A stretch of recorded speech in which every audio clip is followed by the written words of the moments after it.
Greetings everyone, welcome back to another episode of Bite-Size History on History with Audrey D. In today's lesson, we are going to be taking a look at the history of ichthyology. Now, I have grown up watching Shark Week and I have loved sharks since I was a child. And as I mentioned in my short video before this, I wanted to do a series all about the history of sharks and the study of the oceans and ichthyology, which is in turn the study of fish.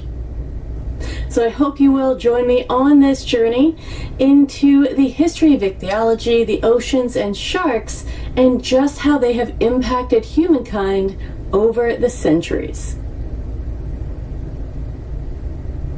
If you are enjoying this channel so far, please make sure that you are hitting that like and subscribe button. Also, find me on Instagram and Patreon as History with Audrey D as well. Let's go ahead and get into our lesson on the history of ichthyology.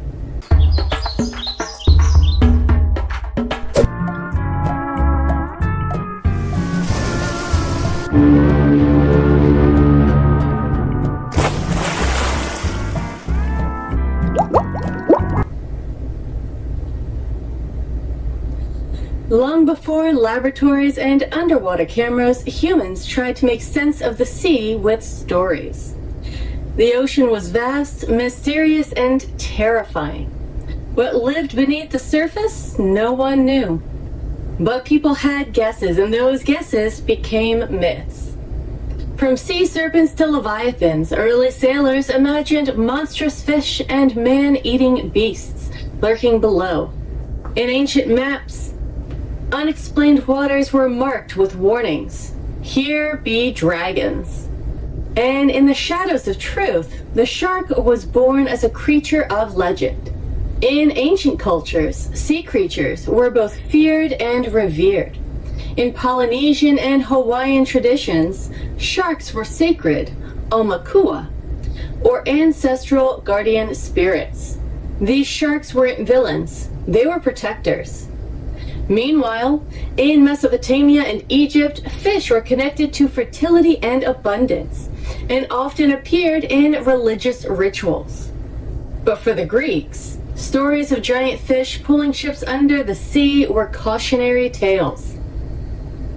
Sharks specifically appear in some early texts, though often described vaguely as sea dogs or devourers of men. It would take time before people began to separate myth from fact. Around 350 BCE, the Greek philosopher Aristotle took the first major step toward real marine science. In his writings, especially in History of Animals, he carefully described dozens of fish species and noticed that sharks, unlike most fish, had no bones. Aristotle observed that sharks had multiple rows of teeth, gave birth to live young, and had a cartilaginous skeleton, meaning their bodies were made of cartilage and not bone.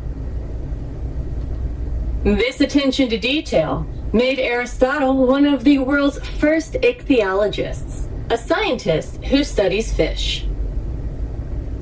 After Aristotle, Roman naturalists like Pliny the Elder collected fish stories too, though their works often mixed fact with fiction.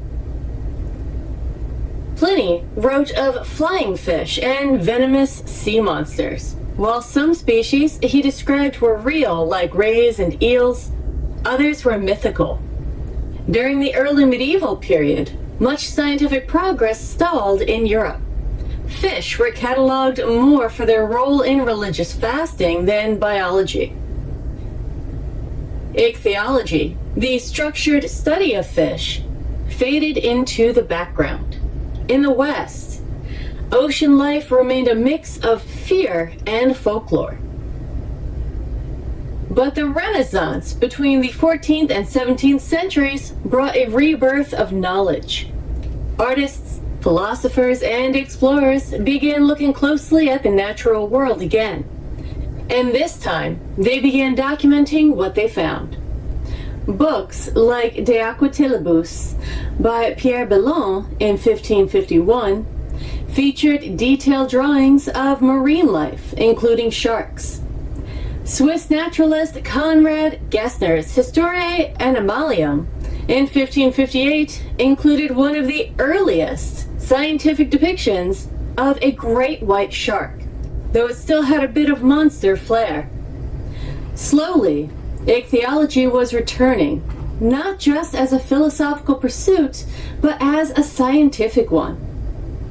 In the early days, sharks were monsters in stories, symbols of the unknown, but thanks to observers like Aristotle, the careful notes of Renaissance naturalists, and humanity's endless curiosity, we began to peel back the mystery.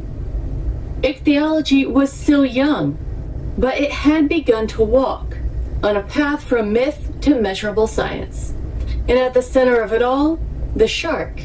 Still mysterious, still misunderstood, but no longer just a legend. And in our next episode, we're going to be looking at ichthyology as it grew and sailed around the world during the age of exploration. I hope you enjoyed this lesson, and if you did, you hit that like and subscribe button.